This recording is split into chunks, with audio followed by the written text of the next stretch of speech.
Hello दोस्तों, स्वागत है आप सभी लोगों का आज के इस वीडियो में। आज हम बात करेंगे कि इकोसिस्टम क्या है, पारितंत्र क्या है, पारितंत्र किसे कहते हैं, पारितंत्र कैसे बना होता है और पारितंत्र कितने प्रकार का होता है और पारितंत्र में कौन कौन सी चीजें होती हैं। तो इन सारे प्रश्नों के जवाब मिलने वाले हैं। तो चलिए वीडियो को स्टार्ट करते हैं। सबसे पहले हम बात करेंगे कि जो हमारा पारितंत्र होता है जिसे हम इकोसिस्टम कहते हैं। यहाँ पर इस वीडियो में हम लोग टाइप्स ऑफ इकोसिस्टम के बारे में पढ़ने वाले हैं। तो सबसे पहले हम पढ़ेंगे कि इकोसिस्टम है क्या। तो इससे पहले हमें कुछ टर्मिनोलॉजी के बारे में, कुछ शब्दों के बारे में जानना पड़ेगा। तो चलिए हम लोग शुरू करते हैं।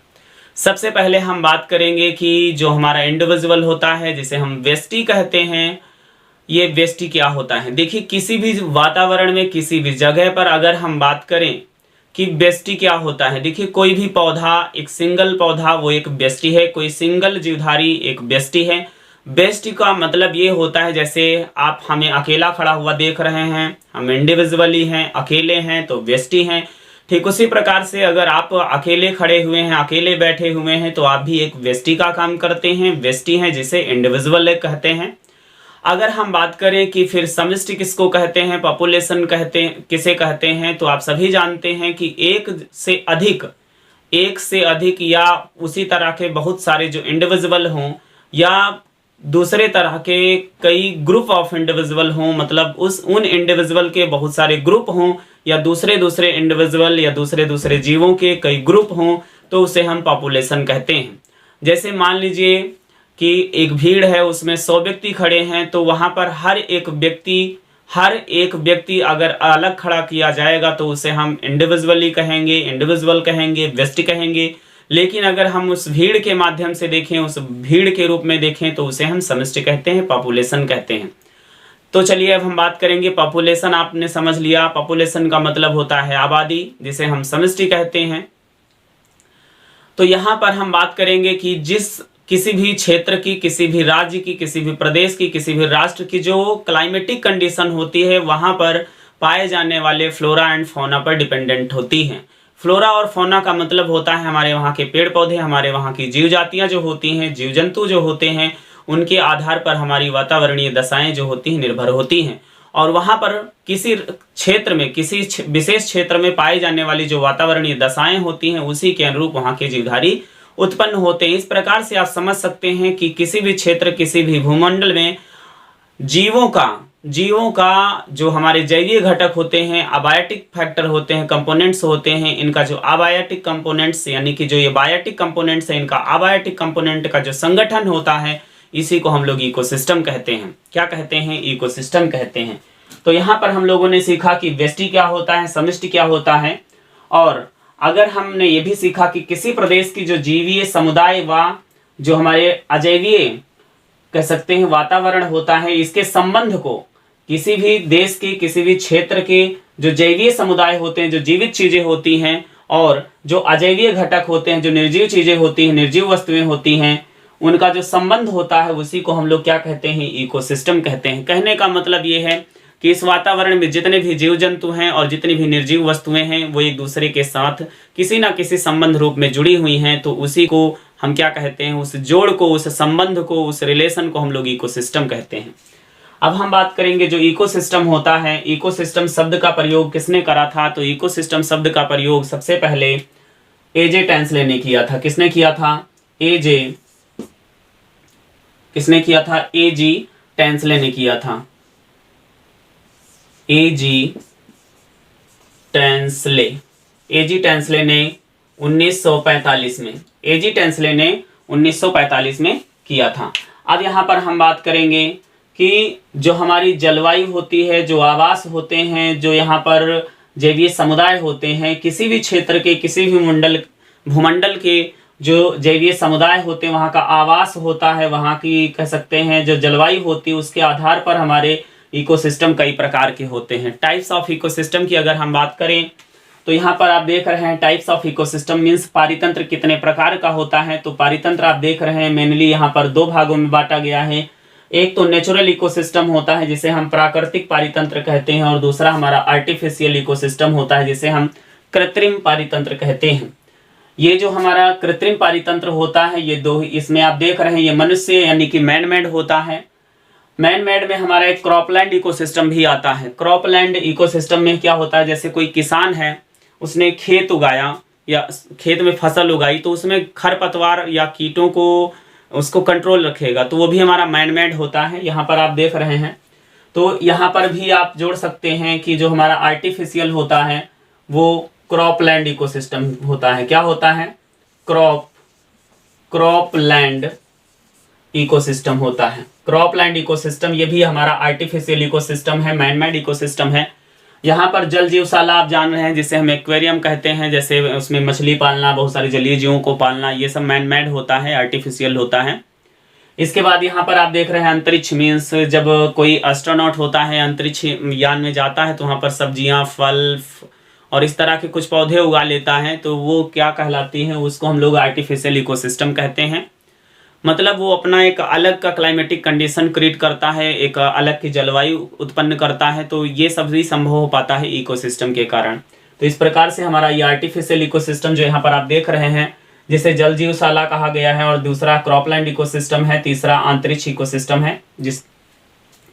अब यहाँ पर जो कक्षा 12 या इसके अलावा जो भी हमारे विद्यार्थी हैं, जो भी हमारे मित्र हैं, आप सभी जानते हैं, वो चाहे आप ग्रेजुएशन कर रहे हो, चाहे पोस्ट ग्रेजुएशन कर रहे हो, चाहे आप इंटर में हो, तो सब में कंपलसरी कर दिया गया है भाई। इंटर में अगर आप हैं तो बायोलॉजी में इसको हम लोगों को पढ़ना है। आप बीए कर रहे हैं, बीएससी कर रहे हैं, बीकॉम कर रहे हैं, फार्मेसी कर रहे हैं, कुछ भी अगर आप कर रहे हैं तो आप सभी जानते हैं एनवायरमेंटल को कंपलसरी कर दिया गया है, तो ये आपको पढ़ना ही पड़ेगा। तो इसके लिए बेहतर यही है कि आप लोग इसको जरूर जान लें, कहीं ना कहीं आपको काम जरूर आएगा। तो देखेंगे यहाँ पर जो हमारा प्राकृतिक पारितंत्र है, इसका मतलब है प्रकृति ने इसको खुद ही बनाया है, इसमें मनुष्य ने किसी भी तरह से इसको नहीं बनाया है। तो देखिए जो नेचुरल इकोसिस्टम है मुख्यतः दो भागों में बांटा गया है, एक तो टेरेस्ट्रियल इकोसिस्टम है, दूसरा एक्वेटिक इकोसिस्टम है। यहाँ पर अगर हम बात करें जो हमारा टेरेस्ट्रियल इकोसिस्टम है, टेरेस्ट्रियल इकोसिस्टम का मतलब होता है, टेरेस्ट्रियल जो इकोसिस्टम है, टेरेस्ट्रियल जो हमारा इकोसिस्टम है उसको हम लोग कहते हैं स्थलीय। क्या कहते हैं? स्थलीय पारितंत्र। स्थलीय पारितंत्र हमारा क्या होता है, इसको हम लोग स्थलीय पारितंत्र कहते हैं, स्थलीय। और दूसरा हमारा यहाँ पर इक्वेटिक दिया गया है। इक्वेटिक का मतलब जलीय पारितंत्र होता है, ये पारितंत्र जल में पाया जाएगा और ये पारितंत्र हमारा स्थल में पाया जाएगा। तो टेरेस्ट्रियल हमारे इकोसिस्टम यहाँ पर आप देख रहे हैं 3 प्रकार के दिखाए गए हैं, डेजर्ट इकोसिस्टम, ग्रासलैंड इकोसिस्टम और फॉरेस्ट इकोसिस्टम। इसका मतलब ये है कि ये जो डेजर्ट इकोसिस्टम है ये कहाँ पर होगा? रेगिस्तान में होगा भाई। रेगिस्तान वाले जानवर होंगे, रेगिस्तान वाले पौधे होंगे, रेगिस्तान की क्लाइमेटिक कंडीशन होगी। तो अगर ऐसा वहां पर दिख रहा है, कहीं पर ऐसी स्थिति आ रही है, तो उसको डेजर्ट इकोसिस्टम कहेंगे। ग्रासलैंड इकोसिस्टम में क्या होगा कि इसमें जो जैवीय घटक होंगे उसमें ग्रास वाले होंगे, मतलब कीड़े मकोड़े होंगे और साग खाने वाले जानवर होंगे और बहुत सारी घास होगी, तो ग्रासलैंड इकोसिस्टम अगर ऐसा है तो ग्रासलैंड इकोसिस्टम। फॉरेस्ट इकोसिस्टम में बहुत सारे बहुत बड़े बड़े पेड़ होंगे, शेर होंगे, बड़े बड़े मांसाहारी जानवर होंगे। तो इस प्रकार से अगर क्लाइमेटिक कंडीशन में मिल रही है और उसमें जीव पाए जा रहे हैं तो उसे हम फॉरेस्ट इकोसिस्टम कहते हैं। अब यहाँ पर देखेंगे जो हमारा एक्वेटिक इकोसिस्टम है यानी कि जलीय जो पारितंत्र है, उसमें हमारा यहाँ पर 2 प्रकार का इसको बांटा गया है। एक तो फ्रेश वाटर इकोसिस्टम कहा गया है, जिसका मतलब होता है आलवड़ीय पारितंत्र इसको कहते हैं। मतलब ये फ्रेश वाटर है, इसमें लवण नहीं है, अर्थात जो पानी है वो खारा नहीं है। दूसरा यहाँ पर आप मैराइन देख रहे हैं, मतलब इसमें जो पानी है, जो इकोसिस्टम है, ये समुद्र में होगा। तो चलिए सबसे पहले हम इसको पढ़ लेते हैं। जो हमारा फ्रेश वाटर इकोसिस्टम है, जो आलवड़ीय पारितंत्र है, तो इसमें आप देख रहे हैं रनिंग वाटर। रनिंग वाटर का मतलब होता है बहता हुआ पानी। रनिंग वाटर का मतलब होता है बहता हुआ पानी, सरितजीवी, अर्थात जैसे नदी बहती है। तो रनिंग वाटर जो हमारा होता है, इसको 3 भागों में बांट दिया गया है भाई। नदी में अगर इकोसिस्टम की बात करें तो ये भी हमारा फ्रेश वाटर इकोसिस्टम में आएगा, और रनिंग वाटर के अंतर्गत फिर रिवर इकोसिस्टम बनाएगा। इसके बाद में स्प्रिंग इकोसिस्टम यानी कि झरने में से जो पानी गिरता है उसको बोलते हैं स्प्रिंग इकोसिस्टम। मतलब स्प्रिंग में कौन से जानवर पाए जा रहे हैं, कौन से पौधे पाए जा रहे हैं, तो उन सब का अध्ययन, वहाँ पे पहाड़ है, चट्टान है, मिट्टी कैसी, वो सारी चीजें जो है, कौन सी गैसेज हैं, कौन से मिनरल्स हैं, उन सब का अध्ययन अगर कर रहे हैं तो उसे हम स्प्रिंग इकोसिस्टम कहेंगे। अगर कोई मान लीजिए ऐसे धारा बह रही है तो उसमें कौन से जलीय जीव हैं, कौन से जलीय पादप हैं, कौन सी मिट्टी है, कौन सी गैस हैं, तो उन सब का अगर एक साथ अध्ययन करेंगे तो उसे हम क्या कहेंगे? स्ट्रीम इकोसिस्टम कहेंगे। उसके बाद में यहाँ पर आप देख रहे हैं कुछ जो होगा वो पानी तो शुद्ध होगा लेकिन बहता नहीं होगा, तो उसे स्थिर जलीय इकोसिस्टम कहा गया, लेंटिक इकोसिस्टम कहा गया है। इसमें देखो पॉन्ड है, पॉन्ड बड़ा इंपॉर्टेंट है। अगर हम कक्षा 12 के अकॉर्डिंग बात करें तो हमारा देखिए यहाँ पर desert ecosystem, grassland ecosystem, forest ecosystem और पॉन्ड इकोसिस्टम, ये बहुत ही महत्वपूर्ण हैं। तो यहाँ पर जो पॉन्ड इकोसिस्टम में क्या होगा भाई, तालाब होगा, तालाब में बहुत सारी मछलियाँ होंगी, कीड़े मकोड़े होंगे, जल में तैरने वाले पौधे होंगे और डूबे हुए पौधे होंगे, बहुत तरह के पौधे होंगे। तो इस प्रकार से जल होगा, गैसेस होगा, कूड़ा करकट होगा, बहुत सारा तालाब में, ये सब मिलके क्या बनाएंगे, पॉन्ड इकोसिस्टम बनाएंगे। देखिए इकोसिस्टम, इसके बाद वाली वीडियो में हम पॉन्ड इकोसिस्टम को आपको विधिवत बताएंगे कि पॉन्ड इकोसिस्टम जो होता है या जितने इकोसिस्टम होते हैं उसमें कौन कौन से कंपोनेंट होते हैं, उनका क्या क्या कार्य होता है, हम लोग इसके बाद वाली वीडियो में देखेंगे। इकोसिस्टम के कंपोनेंट्स या पार्ट्स ऑफ जो आपका इकोसिस्टम होगा किन चीजों से मिलकर बना हुआ है।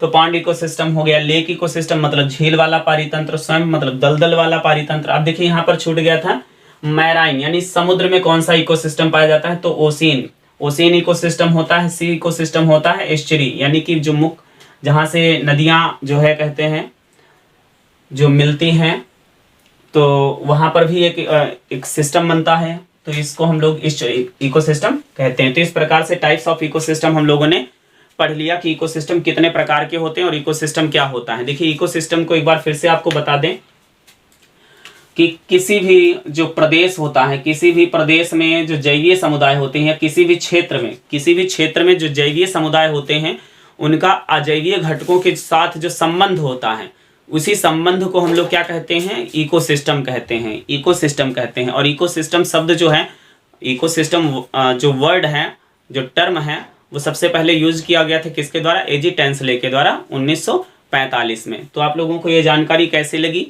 अगर आप लोगों को जानकारी अच्छी लगी तो वीडियो को शेयर करिए और आप हमें अपनी राय जरूर दें। तो फिर चलिए, आप लोगों को जो है वीडियो को पूरा देखने के लिए आप सभी लोगों को धन्यवाद। तो फिर मिलते हैं नई जानकारी के साथ, तब तक के लिए बाय बाय।